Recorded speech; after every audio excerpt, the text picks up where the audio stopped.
Hello and welcome to this video unboxing and review. Today we're looking at the Star Trek original series, looking at Gorn. This is the figure that was most anticipated to get, and I ended up finally got him, I think maybe at the beginning of this year. This is from the Star Trek original series, the episode called The Arena. Came out in 1967. Huge Star Trek fan, especially for the OG, especially the original trilogy series. I am definitely a big fan of. So when the man behind the company, EXO-6, Nanjin, when he announced that he was going to come out with the Gorn figure, I knew I had to have him. I've actually have a lot of his other figures from his QMX days, to have all that line, plus his custom figures before he even got into the QMX, and also now EXO-6, his newest company. This is my very first one figure from his company, EXO-6. So looking forward to checking it out as we open up the box here. But I think this one, following his social media, he was only going to make, I think, a batch of maybe 300. He had an initial batch. Wasn't sure if he was going to make another batch just because, you know, the cost and everything else. But lucky he did do another batch, and I ended up getting this, pre-ordering this from, I think it was Time Walker Toys. So looking at the box, really nice. That sleeve looks just nice. I mean, it looks really good, especially the artwork on there with the original cast from the crew of the Star Trek. The nice little things, accessories he has included as well.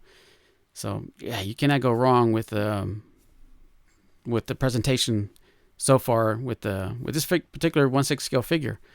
So yeah, I'm looking forward to opening it up and adding him to the collection and displaying with my other original series Star Trek figures, Kirk, Spock, and the rest of the crew. Love it that it has the credits on here, since this is definitely a work of art. You can see the man Nanjin himself, executive producer, and the rest of his other painters and directors and so forth.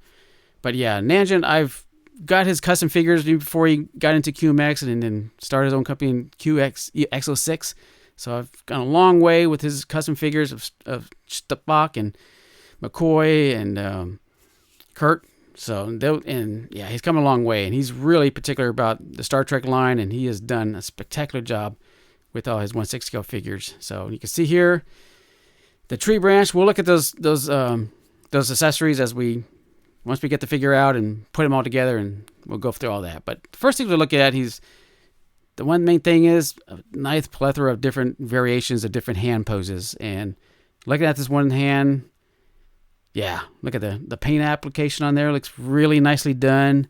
Even the nails, even got the little weathering and stuff on there. And they're kind of rigid. I'm trying to see if I can kind of see how soft they are. They are made of, I don't want to say a hard plastic, rubber, vinyl, whatever. But yeah, they do have, so they got to have some kind of give on it. Like I said, if you're going to, especially, you know, if you're going to pose them with, you know, some of the accessories pieces, pretty much to understand, Gorn was basically using this translator device that he was holding. Yeah, very nicely painted up. Almost kind of reminds me of a little lightsaber almost, but love the little clear piece there. Yeah, nicely done.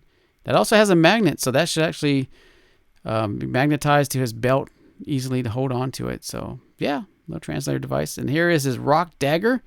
Love it how shiny that is. The paint on that is beautiful. I mean, look at the gloss on there.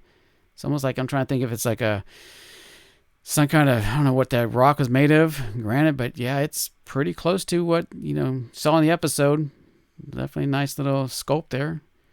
I'll probably more likely pose him with that. Now this piece here, I'm not sure what it is, but from what I've seen, I think these bases are interlocking. You can actually, if you bought another EXO figure, you could probably attach that. That's what I assume that is. So I'm not going to use it since I don't have another base, another figure that I can interlock these. I'm assuming these are interlockable. I'm assuming that's what those are. You can interlock, and that's what the edges on there. I'm assuming that's what it is. A nice little sheen to it. So, you know, I'm surprised that there's not an actual logo on top of it, the Star Trek logo or anything like that. But yeah, it's just a nice, simple base. Clear, pretty clean. Got that little, it was like a honeycomb little pattern on it with it's almost like a lens, almost a little circle with nice little round grooves to it. So yeah, definitely got to be careful to make sure I don't get no scratches on that, because you can definitely tell with the plastic film on it. I'm sure you could scratch easily. And there is the grabber And then now let's take a look at the Kurt's cannon. It's like bamboo here. So the sculpt on this, very nice. The rope, very sculpted very nicely. I'm looking at the paint, very nice weathering around the paint, little highlights. It doesn't go all the way through. But yeah, it's kind of interesting that I'm assuming maybe for cost, he didn't, you would think maybe he would put actual real rope, maybe like fabric rope, instead of being sculpted on there, but not complaining. Maybe it could be a cost factor. I'm sure there was consideration for that. But hey, it's an accessory. It looks good. You don't have to worry about rope fraying or getting, not being perfect. So yeah, I don't mind the sculpted rope on there at all. I mean, it's definitely, it definitely looks like a bamboo. It's definitely got the little weathering, you can see a little darkness to it. And then this under tray here is where we're going to look at the tree club. His tree, the tree club, or the branch, the limb, but you actually use it as a club, as a weapon in the episode. And again, the detail on this is, that paint, very good. Application, very nicely, painted, is really well done. I mean, it actually looks like a real branch. I mean, it's even got the little, I don't want to say the little wash, over it. Beautifully done. So try to take these plastic protectors off the hands. You can see it does have articulation, very limited articulation. The head does move, you can see. The thing you need to love about this figure, it is basically a rubber suit, which basically it emulates the actual performer in the episode was in an actual rubber suit, just like this. The actor who portrayed Gorn had very limited articulation, very limited movement, and that's pretty much reflects exactly what you got going on in this figure. So you're not going to be able to put him in a totally sit-in pose. You're not going to be able to move his arms completely out. So there is some restriction in articulation. I mean, that might be a deal breaker for some people. I mean, does his ankles, you can see there, do move. But just just getting down to the, I don't want to say authenticity, make it authentic, just like the actual episode. With the suit that was actually portrayed, very, very nicely well done in that aspect. So kudos to the EXO-6 team for Ninja and all that, putting that extra detail. I mean, pretty much like a rubber suit. I mean, the sculpt, God, the sculpt looks spot on. Pretty close to what the screen costume looked like, Gorn. 360. Love the little suit there, the pattern. Got the weathering on it. I mean, you can see I mean, it looks like it's a really well done. I mean, almost like as he walked off the screen. I mean, you got him 1/6 scale on your shelf.